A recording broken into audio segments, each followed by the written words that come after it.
خوب وہ کہتا ہے اچھا تو میں یہ نہیں مانتا، میں کہتا ہوں کہ جسم قدیم ہے لیکن حرکت و سکون ہمیشہ سے اس کے ساتھ نہیں ہے، تاکہ تالیف حاصل لازم نہ آئے. بات واضح ہو رہی ہے نا؟ خود یہاں پہ کیا لازم آئے گا؟ یہاں پہ لازم آئے گا، یہاں بھی تالیف حاصل لازم آ رہی ہے کہ جسم حرکت و سکون سے خالی ہو رہا ہے. چونکہ آپ کہہ رہے ہیں کہ جسم کو میں قدیم مانتا ہوں لیکن حرکت و سکون ہمیشہ سے اس کے ساتھ نہیں ہے. اس کا مطلب ہے کہ ایک ایسا زمانہ تھا کہ جب جسم تو موجود تھا لیکن حرکت و سکون اس کے اندر موجود نہیں تھا. بس جسم خالی ہو گیا حرکت و سکون سے. اور پیچھے ہم ابھی برہان سے ثابت کر کے آ رہے ہیں کہ جسم کبھی بھی حرکت و سکون سے خالی نہیں ہو سکتا. بس اگر آپ جسم کو حادث نہیں مانیں گے تو آپ کے سامنے دو فرض ہیں اور دونوں فرض باطل ہیں. بس آپ حتماً جسم کو حادث مانیں، وائلا کوئی چارہ کار نہیں ہے. یا تو آپ جسم کی طرح حرکت و سکون کو بھی حادث مانیں یا پھر یہ قائل ہو جائیں کہ جسم حرکت و سکون سے خالی ہو جاتا ہے. دونوں تالیف فاسد ہیں، آپ بھی اس کو قبول نہیں کریں گے. بس نتیجہ نکلے گا ہمارا مدعا ٹھیک ہے کہ جسم حادث ہے. وہ اما ان کل ما لا یخلو من الحوادث فهو حادث، لیکن یہ والا مدعا کہ جو بھی چیز حوادث سے خالی نہ ہو، جو بھی جسم حوادث سے خالی نہ ہو، وہ جسم بھی کیا ہے؟ حادث ہے. اس کی کیا دلیل ہے؟ کہتے ہیں فَلِأَنَّهُ لَوْ لَمْ يَكُنْ حَادِثًا، اگر جسم حادث نہ ہوا لَكَانَ قَدِيمًا، تو جسم کو قدیم ہونا چاہیے تھا، چونکہ حادث اور قدیم جو ہے وہ نقیضین ہیں. اچھا جسم قدیم ہو گیا، وحینئذ جب جسم قدیم ہے، اما ان یکون معه فی تقدم شیء من تلک الحوادث اللازمۃ له او لا یکون. تو آپ کہتے ہیں کہ اس جسم کے ساتھ پھر حوادث میں سے جو کہ جسم کو لازم ہوتے ہیں وہ اس کے ساتھ موجود ہیں یا موجود نہیں ہیں. فَإِنْ كَانَ الْأَوَّلُ، اگر آپ کہتے ہیں کہ جسم قدیم ہے اور جب سے جسم ہے حرکت و سکون بھی اس کے ساتھ موجود ہے، لازم اجتماع القدم والحدوث معا فی شیء واحد، تو اس کا مطلب ہے کہ ایک ہی چیز قدیم بھی ہے اور حادث بھی ہے ایک ہی چیز کے اندر. یعنی حرکت و سکون حادث بھی ہیں چونکہ مسبوق بالغیر ہیں، قدیم بھی ہیں چونکہ جسم کے ساتھ ہمیشہ سے ہیں، اور جسم جو کہ قدیم ہے وہ محال. یہ نہیں ہو سکتا کہ ایک ہی چیز حادث بھی ہو اور قدیم بھی ہو. یہ اجتماع نقیض لازم آ جائے گا.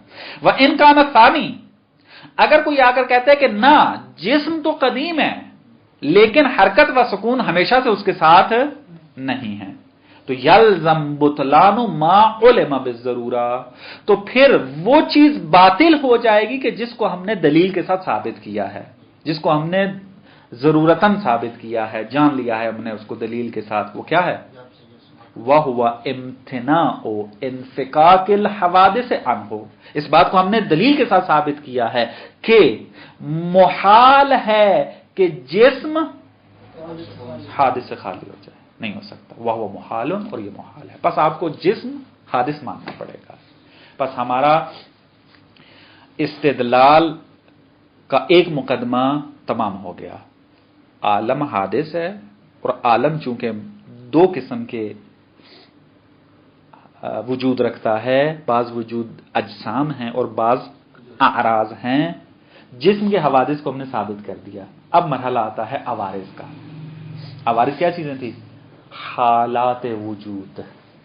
آسانی سے اگر یاد کرنا ہے اعراض کو، حالات وجود، کیفیات وجود، جو بھی آپ مثلا تعبیر ذہن میں بٹھانے کے لیے رکھنا چاہتے ہیں وہ ذہن میں رکھ لیں. حالات وجود زیادہ بہتر ہے.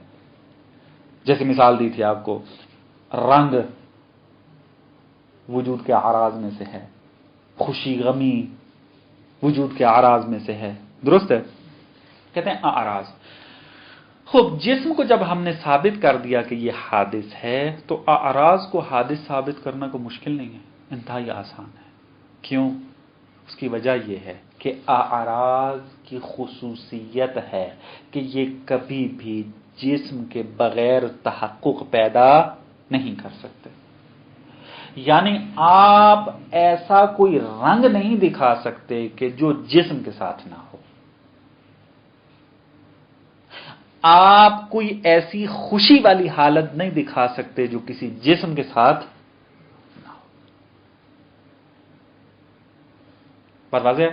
بس اعراض چونکہ محتاج ہیں جسم کے، اور احتیاج کس کی خصوصیت ہے؟ قدیم کی یا حادث کی؟ ممکن الوجود ہے. ممکن الوجود حادث ہوتا ہے. بس اعراض اس طریقے سے حادث ہو جاتے ہیں. آسان ہے. روشنی، ہاں. اس کی روشنی، نور ٹھیک ہے، اپنے ظہور کے لیے محتاج ہے دیوار کی، لیکن خلا میں بھی تو ظاہر ہے. نور وجود میں آتا ہے. یہ اس کا وجود نورانی ہے. مثلا ایک وجود ہے، یہ وجود نورانی ہے. ہاں، روشنی ایک عارضہ نہیں، عارض میں سے نہیں. وہی نا، اگر آپ اس کو عارض میں سے لیں گے تو پھر یہ حتمن اور حتمن وجود اس کے ساتھ آپ یہ کہیں گے کہ یہ ایسا وجود ہے جو نورانی ہے. درست ہے؟ وائلا آپ کو جسم لینا پڑے گا. نور کیا ہے؟ جسم میں سے ہے، وجود ہے، یہ عوارض وجود میں سے نہیں ہے.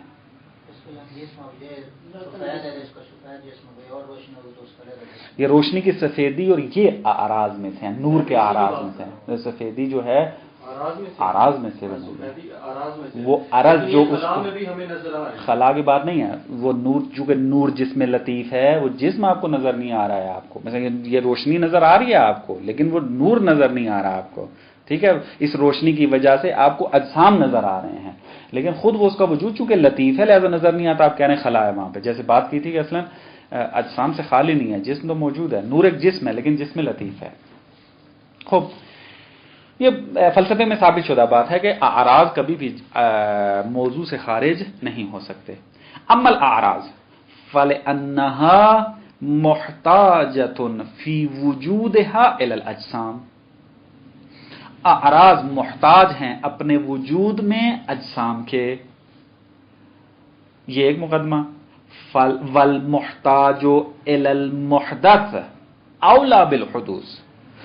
جو ذات محدث کی محتاج ہو وہ خود بھی کیا ہوتی ہے؟ وہ بہتر حادث ہے. کیونکہ جب جسم ایک زمانہ تھا نہیں تھا، بعد میں وجود میں آیا ہے، تو اس کی عرض کیسے قدیم ہو سکتی ہے؟ یعنی آپ کے اندر جو خوشی موجود ہے وہ آپ کے ساتھ وابستہ ہے. تو آپ ہی مثلا کائنات خلق ہونے کے پتہ نہیں کتنے ملین سال بعد آئے ہیں، تو آپ کی خوشی کیسے قدیم ہو سکتی ہے؟ تو آپ کی خوشی بھی آپ کے ساتھ ہی وجود میں آئی ہے. بس جب اعراض محتاج ہیں جسم کے، اور جسم حوادث ہیں، ان میں سے ہیں، حادث ہے، بس کے اعراض کیا ہیں؟ خود بخود حادث ہوں گے. اس کو ثابت کرنے کی بھی ضرورت نہیں ہے. خوب، یہ بات تھی ہماری یہاں تک کہ عالم حادث ہے، جسم بھی اور اعراض بھی. اب آتے ہیں تلازم کی طرف. کیا تلازم ہے؟ حوادث کے درمیان عالم کا حادث ہونا اور خدا کا قادر مختار ہونا. کیا اس کے اندر تلازم ہے؟ یہ اصل برہان ہے ہمارا. یہاں سے مطلب سمجھ میں آ گیا خدا قادر مختار کیسے برہان حدوث سے ثابت ہوتا ہے. خب میں ایک اور تذکر آپ کو دے دیتا ہوں پہلی بات کی طرف. ہم نے کیا کہا تھا؟ فرق جب بیان کیے تھے قادر مختار کے درمیان اور فاعل موجب کے درمیان. کیا فرق بیان کیا تھا؟ ایک فرق اس میں سے یہ تھا کہ قادر مختار اس فاعل کو کہتے ہیں کہ فاعل تو ہو لیکن ممکن ہے فعل اس کا کیا ہو جائے؟ بعد میں آ جائے. میں فاعل مختار ہوں، میں اگر گفتگو کرنا چاہتا ہوں، گفتگو کرنا ایک فعل ہے، تو اب ممکن ہے کہ میں موجود ہوں، فاعل مختار ہوں، لیکن میرا فعل چند منٹوں کے بعد صادر ہو، مجھ سے تأخر ہو جائے، فاعل سے تأخر ہو جائے، متأخر ہو جائے. فاعل مختار کی خصوصیت یہ ہے کہ فعل ہمیشہ فاعل کے ساتھ ہونا ضروری نہیں ہے. ممکن ہے فاعل ہو، فعل کچھ دیر کے بعد آ جائے. یہ فاعل مختار کی خصوصیت ہے. لیکن فاعل موجب کی کیا خصوصیت بیان کی تھی؟ موجب یعنی مجبور جو ہے، جیسا کہ آگ ہے. کیا خصوصیت تھی؟ کہ جیسے ہی فاعل موجب موجود ہوگا اس کا فعل بھی اس کے ساتھ ہوگا. یعنی آپ نہیں دکھا سکتے ایسا فاعل موجب آگ کی طرح کہ جو فاعل تو ہو لیکن اس کا فعل چند منٹوں کے بعد آئے. آگ جلے 5 منٹ کے بعد حرارت دینا شروع کرے. درست ہے. سورج نکلے روشنی جو ہے 10 منٹ کے بعد آئے. نہیں ہو سکتا. فاعل موجب اس فاعل کو کہتے ہیں کہ جس کا فعل اس کے ساتھ ہمیشہ ہوتا ہے. اصلا انفکاک ناممکن ہے فعل اور فاعل کے درمیان فاعل موجب میں، لیکن فاعل مختار میں فعل اور فاعل کے درمیان انفکاک ممکن ہے. خوب، جب یہ مقدمہ واضح ہو گیا اب آتے ہیں. ہم نے کیا ثابت کیا کہ عالم حادث ہے. درست. اب اس کی جو علت ہے، ہم یہ کہنا چاہتے ہیں کہ اس کی علت فاعل مختار ہے. اس کا حدوث یہ کہہ رہا ہے کہ علت جو ہے وہ فاعل مختار ہے. کوئی اگر کہتا ہے کہ نہیں میں عالم کو حادث مانتا ہوں لیکن اس کی علت کو فاعل مختار نہیں مانتا، قادر مختار نہیں مانتا، تو ہم کہتے ہیں پھر آپ کو پھر 2 فرض آپ کے سامنے ہیں، ان میں سے کسی ایک کو ماننا پڑے گا. کیا لازم آئے گا؟ اگر عالم حادث کو مانے لیکن علت کو قادر مختار نہ مانے، اس کا لازمہ یہ آئے گا کہ خدا کیا ہے؟ حادث ہے. خدا حادث ہے. کیوں؟ کیونکہ وہ کہہ رہا ہے کہ قادر مختار نہیں مانتا، میں عالم کو حادث مانتا ہوں. اس کا مطلب کیا ہے کہ فاعل مختار میں فاعل موجب ہے. درست ہے. تو فاعل موجب اگر ہو جائے گا تو ایک اور جو تالیہ فاصل لازم آتی ہے وہ یہ کہ پھر عالم کو قدیم ماننا پڑے گا. اگر خدا کو حادث نہیں ماننا، خدا کو قدیم ماننا ہے، لیکن اس اللہ کو، اس علت کو تم نے قدیم مانا ہے نا. ایک فرق یہ تھا، دو فرض لازم آئیں گے کہ اگر آپ نے علت کو، خدا کو قادر مختار نہیں ماننا تو 2 فرض ہیں. یا تو عالم قدیم ہو جائے گا چونکہ خدا فاعل موجب ہے. قادر تو نہیں مان رہے نا آپ، اس کو مختار نہیں مان رہے، اس کو موجب مان رہے ہیں. موجب کی صفت کیا ہے کہ فاعل جب بھی فاعل ہوگا فعل اس کے ساتھ ہوگا. تو خدا جب سے ہے پھر عالم بھی کیا ہونا چاہیے؟ اس کے ساتھ ہونا چاہیے. بس اگر اللہ قدیم ہے تو پھر عالم بھی کیا ہونا چاہیے؟ قدیم ہونا چاہیے. حالانکہ ہم پہلے برہان سے ثابت کریں گے کہ عالم کیا ہے؟ حادث ہے. یا پھر آپ کیا کریں؟ عالم کی طرح خدا کو بھی حادث مان لیں. مشکل حل ہو جائے گی. تو مشکل حل تو نہیں ہوگی، مشکل بڑھ جائے گی. عالم کو قدیم ماننے میں اتنی مشکل نہیں ہے جتنا اللہ کو حادث ماننے میں مشکل ہے. بس خدا قادر مختار ہے. اور واضح ہوئی ہے عبارت، دیکھیں مطلب اور واضح ہو جائے گا. اما بیان الدعوی الثانیہ، دعویٰ ثانیہ ہمارا کیا تھا کہ تلازم پایا جاتا ہے کہ اگر عالم حادث ہوا تو قادر مختار ہوگا. اس کی علت قادر مختار ہوگی. فہوا، دعویٰ ثانی یہ ہے کہ ان المحدث لما اتصف ماہیتہ بالعدم تارۃ وبالوجود اخرى کان ممکنا. محدث، یہ محدث ہونا چاہیے. آپ کے پاس اعراب تو نہیں لگا ہوا؟ ہاں محدث ہے. محدث کی خصوصیت کیا ہے کہ اس کی ماہیت کبھی عدم سے متصف ہوتی ہے اور کبھی کیا ہوتی ہے؟ وجود کے ساتھ متصف ہوتی ہے. مثلا محدث انسان کبھی موجود ہے کبھی معدوم ہے. تو جس کی خصوصیت یہ ہو وہ محدث کہ جو کبھی موجود ہو اور کبھی معدوم ہو، کانا ممکنہ، تو وہ ممکن الوجود ہوتا ہے. ہم نے ممکن کی صفت یہی بیان کی تھی کہ یہ متساویت النسبہ ہوتا ہے. اس کو چاہو تو وجود دے دو، چاہو تو عدم دے دو، اس کے لیے کوئی مشکل نہیں ہے. بس اگر کوئی ماہیت موجود اور معدوم ہو سکتی ہے تو اس کا مطلب ہے وہ ممکن ہے. اور ممکن کی خصوصیت کیا ہے؟ فَيَفْتَقِرُ إِلَى الْمُؤَثِّرِ، بس وہ مؤثر کی محتاج ہے. فَإِنْ كَانَ مُخْتَارًا، اگر اس ممکن کی علت مختار ہو، فَهُوَ الْمَطْلُوب، تو یہ ہمارا مطلوب ہے. ہم یہی ثابت کرنا چاہتے ہیں کہ اس ممکن عالم ایک ممکن ہے، اس کی علت مختار ہے، درست ہے؟ تو یہ تو ہمارا مطلب ثابت ہو جائے گا۔ وَإِن كَانَ مُوجَبًا، لیکن آپ کہتے ہیں نا، یہ ممکن الوجود ہے، اس کی علت فاعل مختار نہیں ہے بلکہ کیا ہے؟ موجب ہے۔ لم يتخلف اثرہ عنہ، تو فاعل موجب کی خصوصیت کیا ہے؟ کہ فعل کبھی بھی اس سے تخلف نہیں کرتا، فعل ہمیشہ فاعل کے ساتھ ہوتا ہے۔ نتیجہ کیا نکلے گا؟ فَيَلْزَمْ قِدَمُ اثرہ، اس کا مطلب ہے کہ پھر اس فاعل موجب کا جو فعل ہے وہ قدیم ہوگا، یہ لازم آ جائے گا۔ لیکن ثبت حدوث ہو، لیکن ہم نے کیا ہے؟ اس کے حدوث کو ثابت کر دیا ہے، بس یہ والا فرض تو آپ نہیں مان سکتے۔ فَيَلْزَمْ حُدُوثُ مُؤَثِّرِهِ لِلتَّلَازُمِ، یا پھر آپ یہ مانیں کہ چونکہ جسم حادث ہے، چونکہ عالم حادث ہے، چونکہ عالم ممکن ہے، پس اس کی علت بھی کیا ہو؟ حادث ہو۔ جس طریقے سے میں حادث ہوں، میری علت مثلا میرے والدین وہ بھی کیا ہیں؟ حادث ہیں۔ یا پھر یوں مانو آ کر فرماتے ہیں کہ فَيَلْزَمْ حُدُوثُ مُؤَثِّرِهِ، پس لازم آئے گا کہ علت کیا ہے؟ وہ کیا ہو جائے؟ حادث ہو جائے، للتلازم، چونکہ تلازم موجود ہے۔